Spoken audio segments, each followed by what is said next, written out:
সমুদ্রের দুনিয়ার এক রহস্যময় দানব, যার রহস্য আজও আমরা উন্মোচন করতে পারিনি। বন্ধুরা, আমাদের এই পৃথিবীতে অসংখ্য রহস্যে পরিপূর্ণ, আর এই পৃথিবীতে এমন কিছু জীবও আছে যাদের সম্পর্কে আমরা আজও অজ্ঞাত।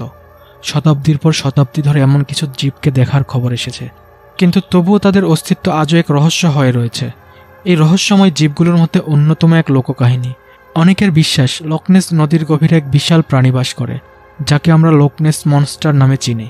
আজ পর্যন্ত অনেকেই রহস্যময় জীবকে দেখার দাবি করেছেন, কিন্তু এই কাহিনী শুরু হয়েছিল প্রায় 100 বছর আগে, যখন প্রথমবারের মতো এই ছবি জনসম্মুখে আসে, যেখানে লকনেস নদীর পৃষ্ঠ থেকে একটি জীবকে উঠে আসতে দেখা গেছে। এই ছবিটি লকনেস মনস্টারের অস্তিত্বের সবচেয়ে শক্তিশালী প্রমাণ হিসেবে ধরা হয়, কিন্তু আজ পর্যন্ত এমন অনেক প্রমাণ সামনে এসেছে যা লকনেস মনস্টারের অস্তিত্বের দাবিকে আরও শক্তিশালী করে। তাহলে সত্যিই কি এই রহস্যময় প্রাণী আমাদের দুনিয়ায় বাস করে, নাকি এটা শুধুই একটি কল্পকাহিনী?